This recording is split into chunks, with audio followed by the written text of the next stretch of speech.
7. The Queseria Treasure.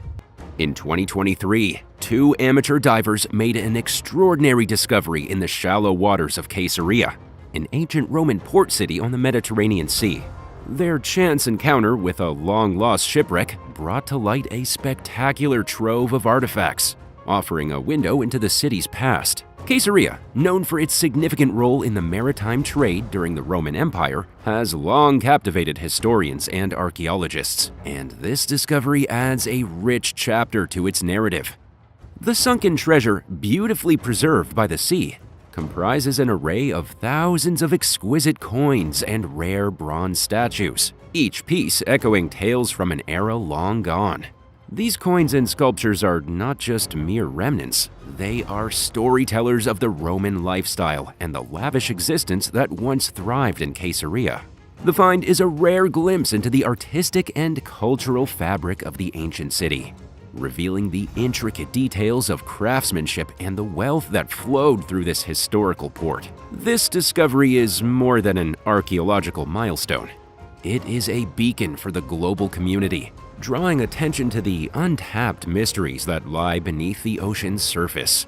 The underwater cache of Queseria not only intrigues archaeologists, but also ignites the imagination of people around the world. It underscores the vast potential of our oceans as repositories of hidden histories and lost civilizations.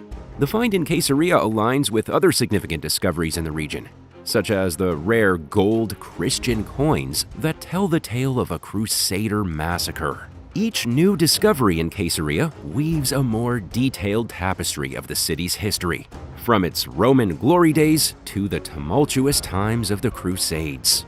6. Hoppy, Egyptian deity.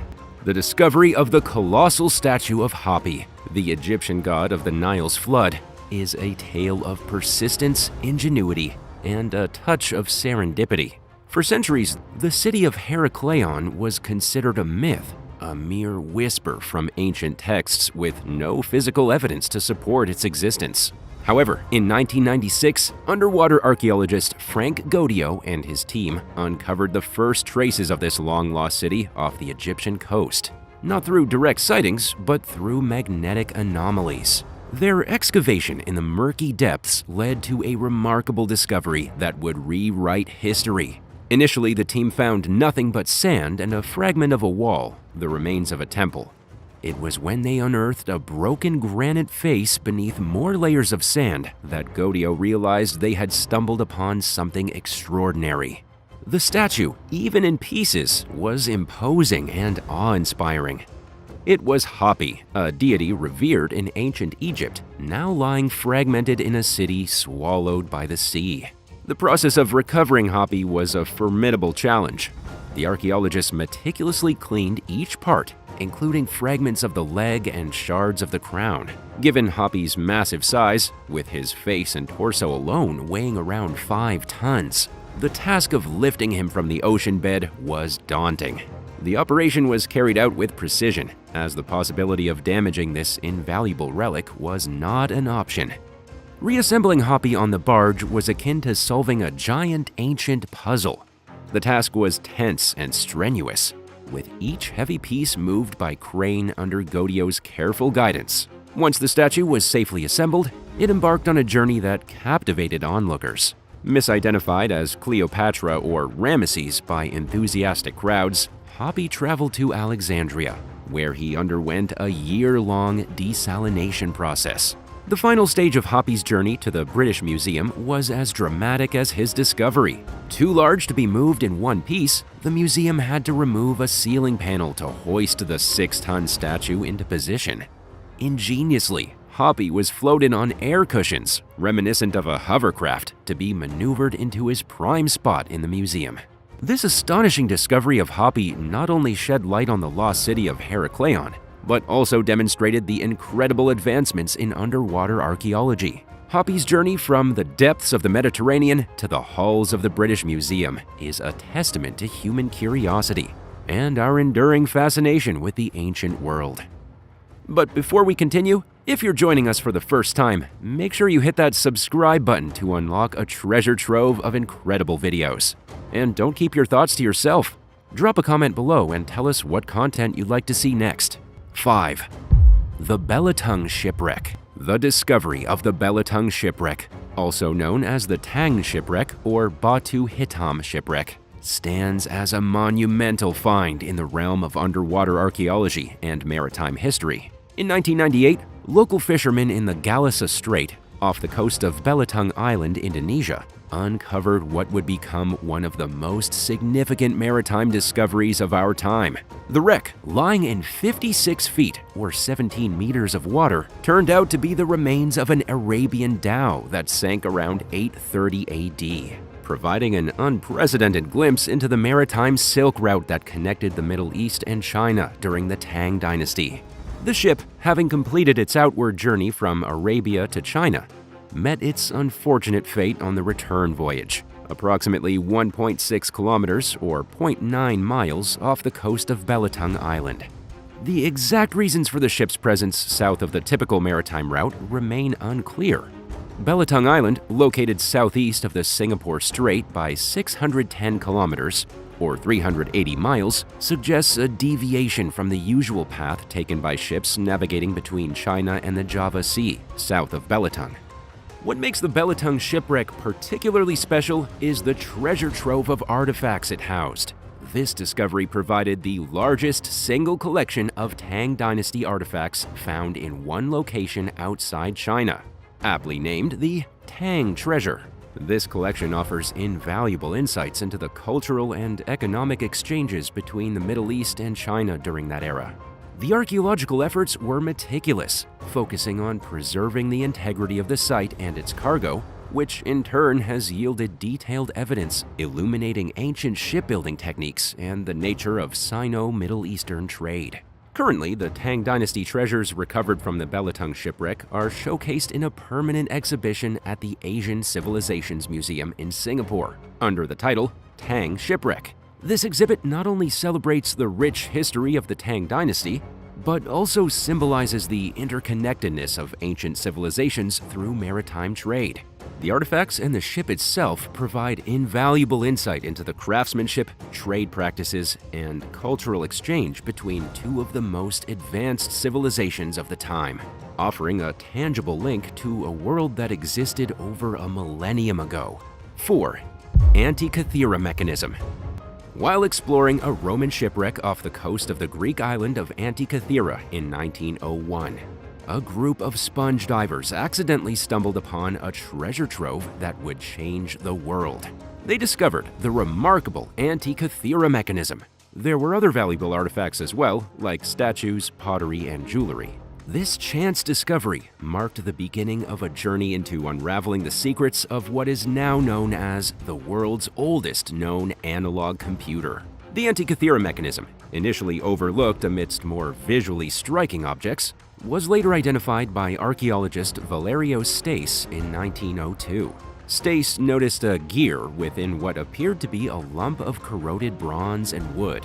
This discovery sparked immense interest and led to further investigation, revealing the mechanism's complex nature and astounding technological sophistication for its time. Encased in a wooden frame, the mechanism, originally found as one piece, was eventually separated into 82 fragments, including 3 main pieces. It comprises an intricate system of 37 meshing bronze gears, the largest being about 13 centimeters, 130 millimeters in diameter, with 223 teeth. This advanced assembly enabled the mechanism to perform various astronomical functions, such as predicting eclipses, tracking the lunar calendar, and even modeling the irregular orbit of the moon. Innovative research methods, including computer X-ray tomography and high-resolution scanning conducted in 2008, have allowed researchers to delve deeper into the mechanism's functions and construction. These studies suggest that the device was not only capable of tracking astronomical phenomena, but also the cycles of the ancient Olympic Games, demonstrating an extraordinary level of scientific understanding for its era. Dating back to between 150 and 100 BC, the Antikythera mechanism is an amazing example of ancient innovation. Its complexity was unparalleled until the development of astronomical clocks in the 14th century. Today, this incredible artifact is housed in the National Archaeological Museum in Athens, accompanied by detailed reconstructions and replicas. The accidental discovery of the Antikythera mechanism by those divers more than a century ago has provided invaluable insights into ancient Greek science and technology, continuing to captivate and inspire historians, scientists, and enthusiasts around the world. 3. Yonaguni Monument. The Yonaguni Monument, a mysterious underwater formation located off the coast of Japan's Ryukyu Islands, has been a subject of intrigue and speculation since its discovery in 1987. This structure was first encountered by a local diver who, while exploring the depths of approximately 82 feet, or 25 meters below the surface, came across what appeared to be a series of intricately carved steps with strikingly straight edges. Spanning a massive 164 feet, or 50 meters in length, and 66 feet, or 20 meters in width, the Yonaguni Monument stands as one of the most unusual underwater sites in the world. Often referred to as Japan's Atlantis, this pyramid-like structure has sparked numerous theories about its origins. The monument's precise, rectangular, and stacked formations have led some to believe it might be the remnants of a long-lost Pacific civilization, perhaps connected to Japan's prehistoric Jomon people, who are known to have inhabited the islands as early as 12,000 BC. This notion of an ancient, submerged civilization has captivated the imagination of many, drawing parallels to the legendary lost city of Atlantis. However, the Yonaguni Monument's resemblance to natural formations found in other parts of the world, such as the Giant's Causeway in Northern Ireland, has prompted a significant number of geologists and scholars to lean towards a natural explanation. The Giant's Causeway, with its thousands of interlocking basalt columns, was formed through volcanic activity millions of years ago, exhibiting similarly distinct edges and flat surfaces. Despite the monument's seemingly structured passageways, arched entrances, and parallel 90-degree angles, the consensus among many experts is that the Yonaguni formations are more likely to be natural, particularly given their attachment to a larger rock mass. The well-defined layers of the monument are thought to have gradually formed due to the site's location in an earthquake-prone area, which could have contributed to its unique and striking appearance. Regardless of its true origin, the Yonaguni Monument continues to be a source of fascination for divers and enthusiasts alike. Its mythical allure, coupled with its unique geological characteristics, makes it a captivating destination for those seeking to explore and experience this extraordinary phenomenon up close. While the debate over whether the monument is a product of human ingenuity or a natural marvel persists, its mystery only adds to the allure, ensuring that the Yonaguni Monument remains a topic of discussion and wonder for years to come. 2. Underwater Pyramid. The discovery of a mysterious underwater pyramid off the Portuguese Azores Islands has reignited the intrigue surrounding the mythical city of Atlantis. The find was made by a local sailor who, while seeking prime fishing spots, stumbled upon what is now being referred to as the Sunken Atlantis Pyramid. Utilizing digital scanning technology, he uncovered this submerged structure in a region of the Atlantic Ocean believed to have been submerged for about 20,000 years, aligning with the timeline of the last great ice age of the Northern Hemisphere. The revelation of this underwater edifice has sparked a flurry of speculation and excitement. Navy crews in Portugal were promptly called to investigate the site further. The fact that this area was above sea level and habitable until approximately 18,000 years ago, when the glaciers began their retreat, adds to the mystique of the find. Experts are now considering the possibility that the inhabitants of this region before the Ice Age could have constructed the pyramid.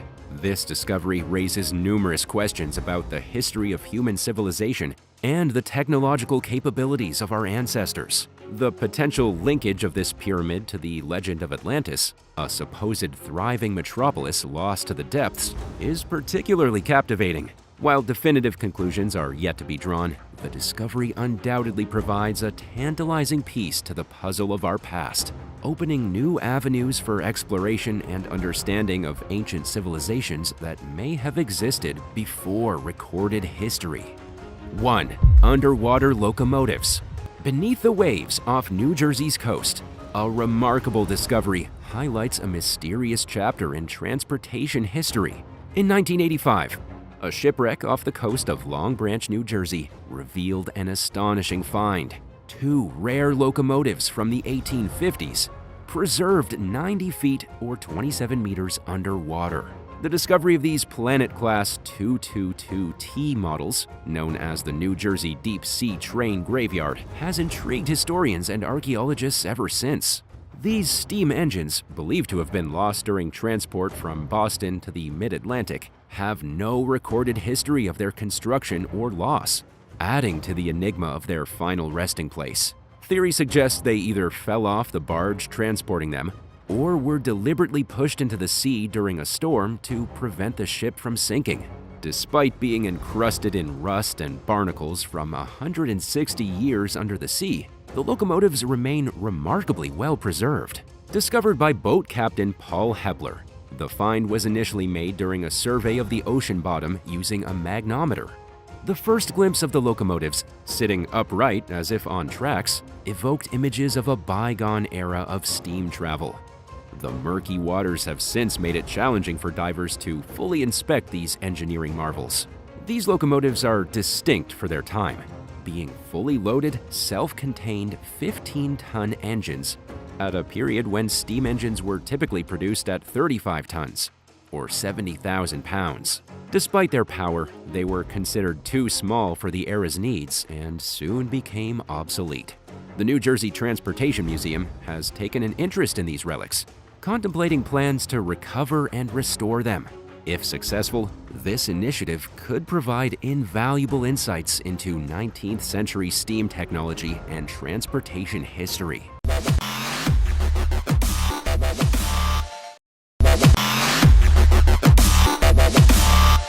Five, the FastNet Race of 1979.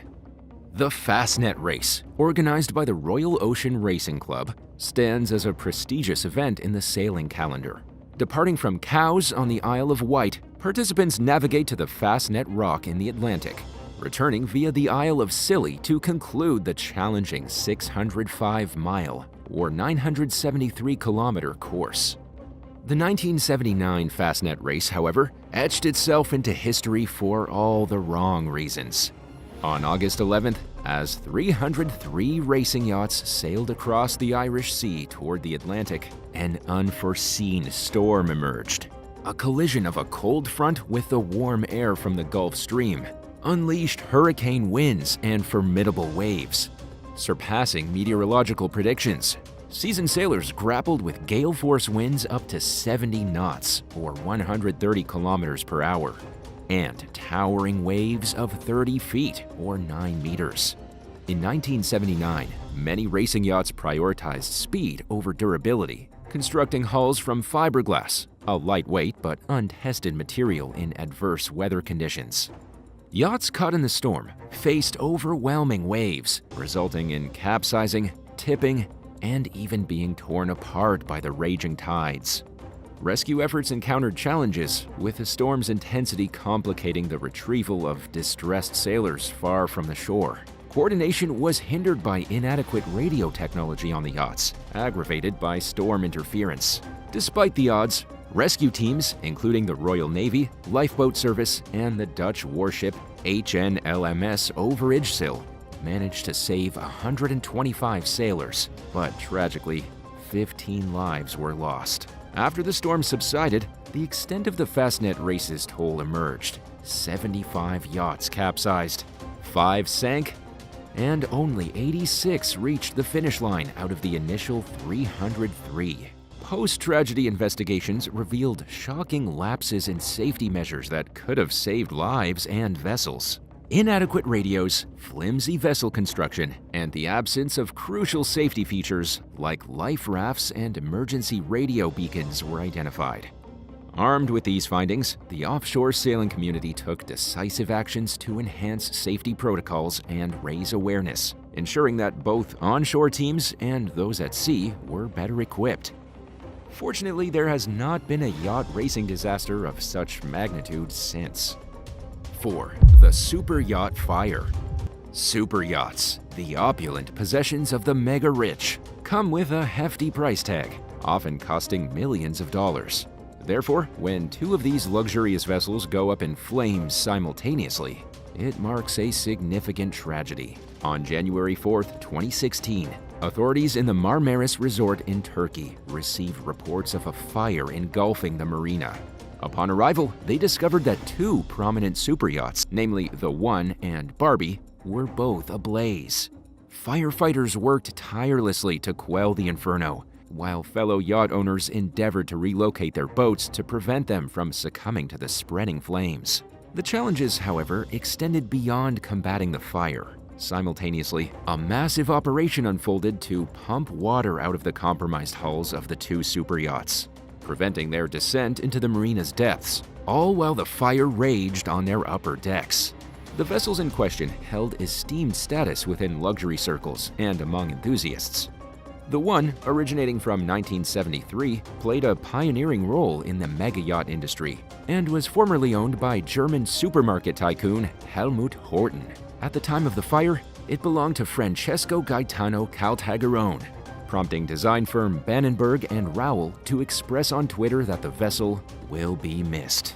Barbie, adorned with the iconic cursive lettering reminiscent of the doll, was a more recent addition, constructed in 2006. Owned by former Galatasaray president Ünal Aysal, it had acquired a cult following during its time at sea.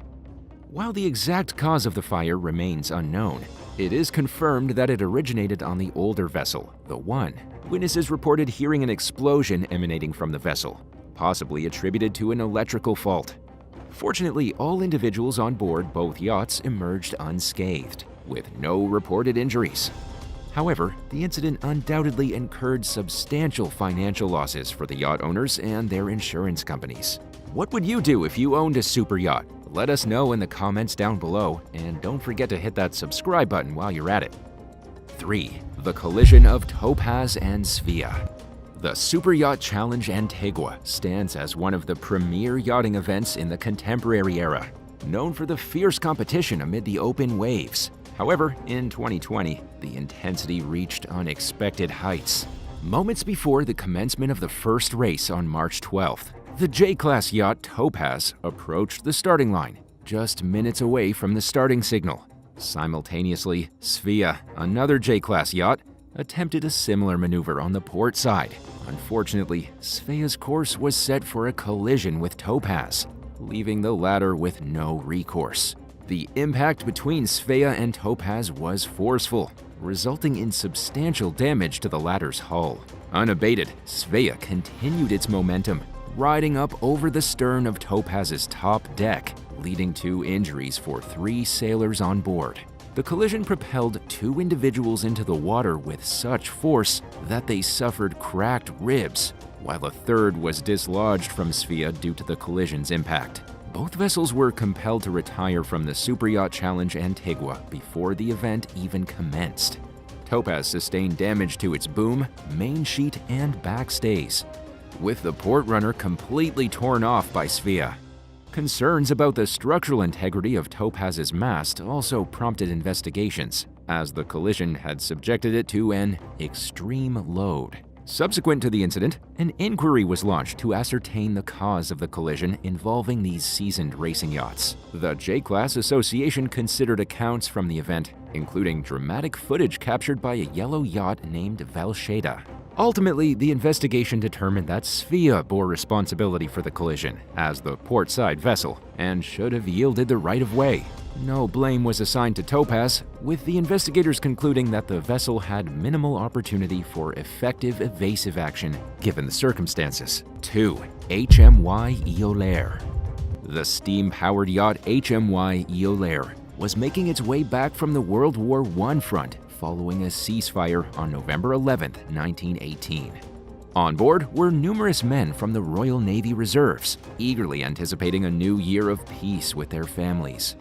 In the early hours of New Year's Day, just a short distance from Stornoway Harbor on the Isle of Lewis, where many of the men hailed from, the yacht struck rocks off Home Point, sinking and claiming the lives of 205 men. with 184 of them from Lewis. The tragedy had a profound impact, touching almost every family on Lewis and sending shockwaves through the close-knit Scottish community. Adding to the sorrow was the fact that many returning men aboard the yacht had not volunteered for the war. Islanders had attempted to appeal against conscription, aware of the hardships their absence would impose on their families. Living in crofts passed down through generations, the men were essential to sustaining their families' livelihoods. Appeals against conscription were often denied, leaving many to serve on the front lines against their wishes. Accounting for the deceased was a prolonged process, although English officers on the HMY Iolaire were declared deceased in January 1919. Closure for many families came later, when the wreck was finally raised from the seabed. Unfortunately, some bodies were never recovered. The emotional toll was so overwhelming that Peggy McRitchie, assistant to the registrar for the Stornoway district, resigned in early 1920 due to the heartbreak caused by the HMY Iolaire tragedy. Families who lost loved ones on the Iolaire found some financial relief in a disaster fund established to accept public donations. Lord Leverhulme's initial contribution of £1,000, along with subsequent donations and fundraising concerts, amassed a total of £29,116. Affected families received annual compensation ranging from £7 to £9.10 to alleviate the loss of the sons, brothers, and fathers. The scheme supported 201 families, and the final payment was made almost 2 decades later in January 1938, when the last child born to a fallen seaman turned 18. 1. The Excalibur. In 2002, the racing yacht Excalibur was making its way back to Melbourne, Australia. After participating in the annual Hamilton Island race, night descended on September 16th when the 6 crew members aboard were startled by an unusual metallic sound emanating from beneath the vessel. Within moments, the entire yacht unexpectedly capsized, taking even the most seasoned crew members, including skipper Brian McDermott with over 30 years of experience, by surprise. McDermott had just enough time to shout about the missing keel before being plunged into the water, trapped beneath the overturned boat with his 5 crewmates. Adhering to the customary practice on racing yachts, all crew members were harnessed to the vessel for safety during racing conditions. However, in this dire circumstance, the harnesses served to keep them submerged. McDermott managed to unclip his harness and inflate his life jacket, while crew member John Rogers had to use a knife to cut him free. Surfacing, they conducted a head count, realizing only they were visible, with the other 4 crew members yet to be found. Quick thinking prompted McDermott and Rogers to secure themselves together. McDermott activated his strobe light for visibility, hoping to attract the attention of any nearby vessels for rescue. Battling ferocious seas with waves up to 15 feet or 9 meters high and strong winds, they called out to their missing comrades, hopeful they were alive. For almost 7 hours, the pair clung to each other, wrapping their legs around one another to conserve body heat and fend off deadly hypothermia. Rogers activated his electronic position indicating radio beacon, a move that would prove crucial for their rescue. Eventually, they heard the whirring of a helicopter above them, and a spotlight beamed down. The Australian Maritime Safety Authority had detected their signal and initiated a rescue attempt. However, the helicopter, running low on fuel and lacking a winch, left them stranded once more. Fortunately, at least someone knew of their location and dire situation. The pair noticed another vessel approaching, initially mistaking it for a small fishing boat. As it became apparent that it was a 50,000-ton bulk carrier, the MV Curia, heading directly toward them, fear set in. McDermott and Rogers attempted to swim out of harm's way, but their weakened state and being tied together made it challenging. They found themselves caught in the ship's wake, likened to a giant washing machine by Rogers. The MV Curia, tasked by Australian authorities for their rescue, faced the formidable challenge of maneuvering a massive ship in rough seas to retrieve 2 individuals. After 11 attempts and powering down to prevent them from being drawn into the propeller, the crew successfully threw down life rings and a ladder for Rogers and McDermott. However, more challenges awaited.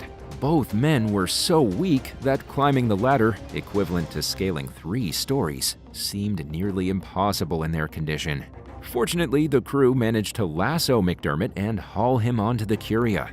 The same attempt with Rogers proved more strenuous due to his size and weight. As he reached the ship's edge, he fell back as his harness slipped off into the water, fortuitously landing in the middle of a life ring.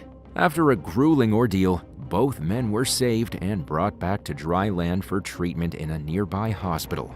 Tragically, 3 of the 4 missing soldiers, Anne-Marie Pope, Tracy Luke, and Peter McLeod, were never found. The body of the 4th crew member, Christopher Hayes, was discovered still harnessed and attached to the Excalibur.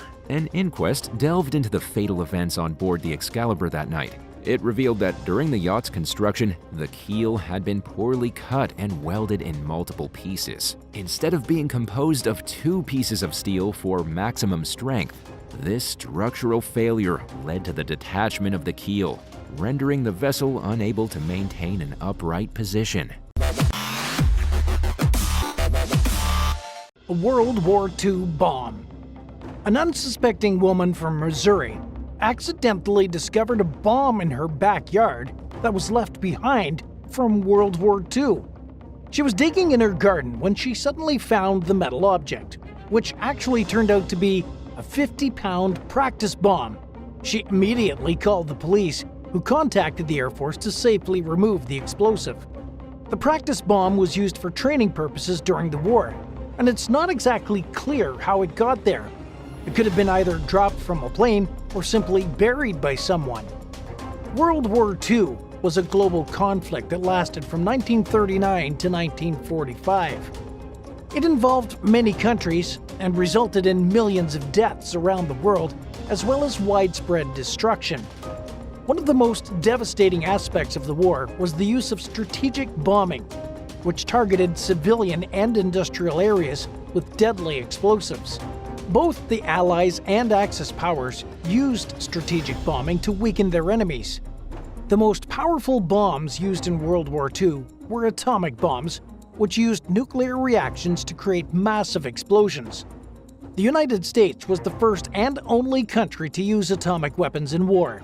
They dropped 2 on the Japanese cities of Hiroshima and Nagasaki in August of 1945. The atomic bombs killed hundreds of thousands of people instantly, and many more suffered from radiation exposure later on. The atomic bombs also caused severe damage to the environment and the city's infrastructure. The Japanese government surrendered not long after the bombings, ultimately ending the war in the Pacific. Finding World War II bombs is not unheard of in some parts of the world, even so many decades after the war. A few of the bombs are still live and dangerous, and others are harmless but hold historical value. People who come across World War II bombs should not attempt to touch or move them themselves, but report the explosives to the authorities. World War II bombs are a reminder of the horrors of war and the need for peace in our current day and age. The Saddle Ridge Hoard. Imagine walking your dog on your own property and stumbling upon a rusty can that held millions of dollars worth of gold coins. That's exactly what happened to a couple from Sierra Nevada, California back in 2013. They found a hidden treasure of 1,427 gold coins dating from 1847 to 1894, buried under an old tree. The coins were still in mint condition and had a face value of $27,000, with their market value estimated to be over $10 million. The couple, who chose to stay anonymous, hired a coin expert to authenticate and sell their discovery. They named it the Saddle Ridge Hoard after a geographical feature on their land. The Hoard is considered to be the largest known discovery of buried gold coins in the United States history. Some of the coins are so rare that they could fetch up to $1 million each if sold at auction. The origin and history of the Hoard are still a total mystery. One prominent theory is that the coins were stolen from the San Francisco Mint in 1900 by an employee or someone with free access to the coins. Another theory is that the coins were amassed by a wealthy individual who hid them for safekeeping during the Civil War in the gold rush. The coins may have been forgotten or just lost over time until they were rediscovered by the lucky couple.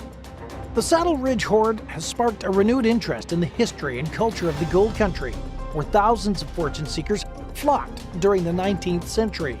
It also raises several questions about the ownership and taxation of such finds, as well as the ethical and legal implications of treasure hunting as a whole.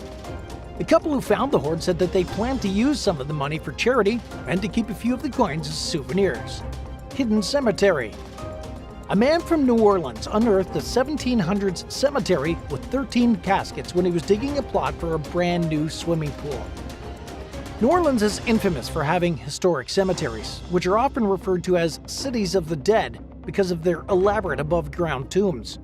But not all of the city's dead are resting on well-known burial grounds. Many of them are buried under the streets and buildings of modern cities as a result of changing land use, urban development, and frequent natural disasters.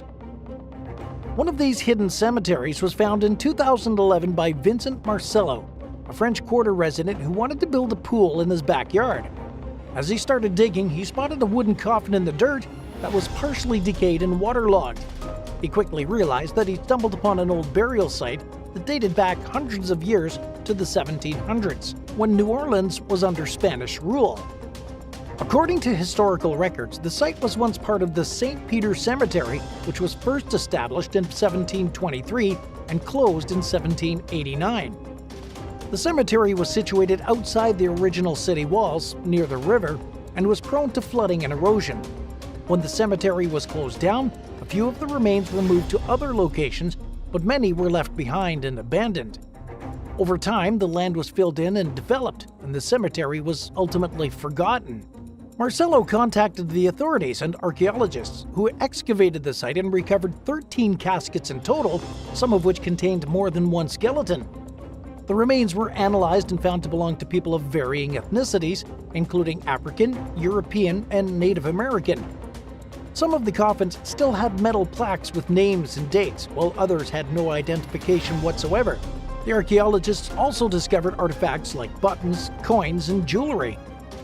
The discovery of the cemetery shed light on the history and diversity of New Orleans, as well as the challenges of preserving its heritage.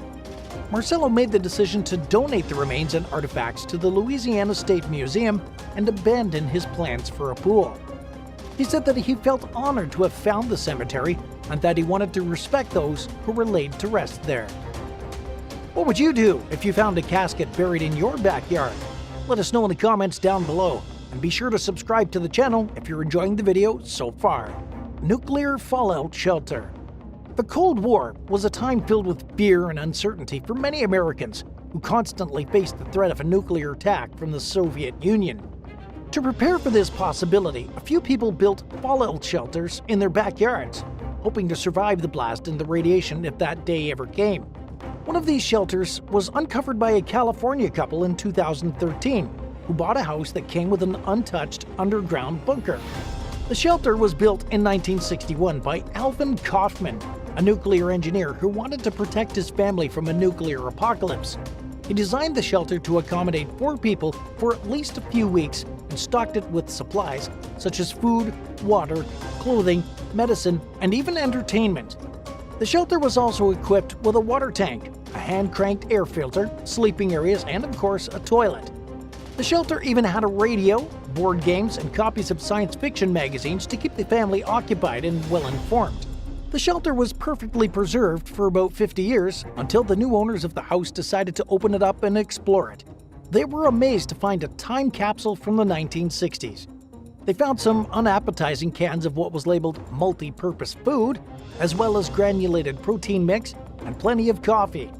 The shelter was a fascinating glimpse into the past and a reminder of the paranoia and sheer anxiety that gripped the nation during the Cold War.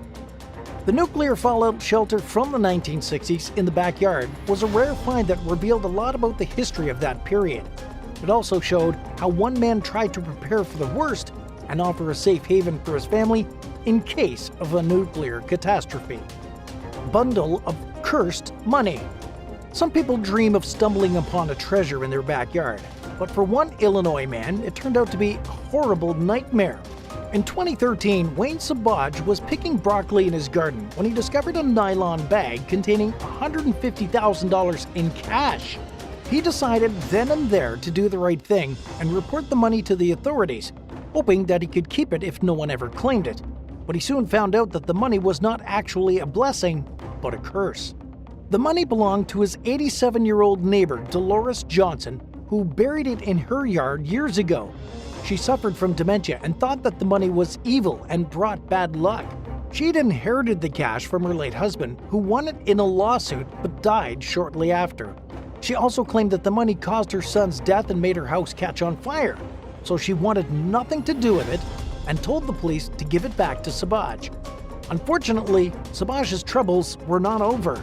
A liquor store also claimed to own the money, saying that it had been stolen from them in a robbery. A legal battle ensued, and Sabaj had to wait for a judge to decide the fate of the cash. Meanwhile, he faced significant financial and health problems and even received death threats from strangers who wanted the money. He passed away in 2013, just 10 days before he was supposed to receive a portion of the $150,000. His father, who inherited his claim, also had a heart attack after learning of his son's untimely death. The bundle of cursed money was a tragic discovery that showed how greed and misfortune can seemingly ruin lives. A diamond ring. Imagine losing your precious engagement ring and finding it again 13 years later on a carrot you grew in your garden. That's what happened to Mary Grams, an 84-year-old woman from Alberta, Canada, who had a remarkable reunion with her ring in 2017. Mary had been given the ring from her husband Norman in 1951 and wore it for over 50 years. She loved the ring and never took it off, except when she was gardening. One day in 2004, she was weeding on the family farm when she suddenly felt the ring slip off her finger. She searched frantically for it but couldn't find it. She was afraid to tell her husband, who might have gotten angry or upset, so she kept it a secret and bought a cheap replacement ring. Mary thought she would never see it again until her daughter-in-law, Colleen Daly, brought over a small bunch of carrots from the garden. Colleen was about to feed one of the carrots to her dog when she noticed something shiny wrapped around it. It was Mary's diamond ring. The carrot had grown through the ring and was preserved for over a decade. Colleen recognized the ring and knew it belonged to Mary. Mary was overjoyed to see it again and immediately slipped it on her finger. It still fit perfectly and looked as good as new. She wished her husband, who passed away 5 years earlier, had been there for the reunion. We're sure he would have been happy for her. The horse stone. One of the most fascinating aspects of relics from the past is that sometimes they can be hidden in plain sight, waiting to be discovered by curious researchers. This is the case of the horse stone, an ancient standing stone that marked a Bronze Age burial site dating back to around 2500 BCE. The stone was lost for centuries until it was finally located in the backyard of a house in Stroud, Gloucestershire by an amateur historian and his buddy. The horse stone was first recorded in legal documents way back in 1170 when it was used as a boundary marker for a land dispute. It was also briefly mentioned in a tax record in 1636, but after that, it disappeared from historical records. The area where it stood was declared common land in the 14th century and later sold off to be developed into a housing estate. The stone was either buried, plowed over, or fallen over, becoming obscured by vegetation and soil. It was rediscovered in 2001 by Stephen Davis, who lived in a house near the stone. He'd been researching the history of his house since 1987 and learned of the existence of the horse stone from a few old maps and documents. He then teamed up with local historian Claire Forbes, and together they decided to look for the stone using both ancient sources and modern technology. They searched for about 18 months and almost gave up until they noticed a suspicious-looking tree stump in Mr. Davis's backyard. They decided to clear away the ivy and dirt, and to their astonishment, they found the horse stone, a 6-foot-high stone with a carved cross on one side. They were thrilled to have discovered a piece of history that had been hidden for so long. The horse stone is now considered a scheduled ancient monument by English Heritage and is protected by law. It's a rare and valuable example of the prehistoric culture and beliefs of people who lived in the area thousands of years ago. It is also a testament to the persistence of the two historians who located it and who helped unravel the mystery of its fate. This just goes to show you, you never know what might be lurking in your backyard. What would you do if you found one of these items? Let us know in the comments below. If you enjoyed the video, don't forget to like, share, and subscribe to our channel for more amazing and weird stories. Thanks for watching. We'll see you next time. Bye for now.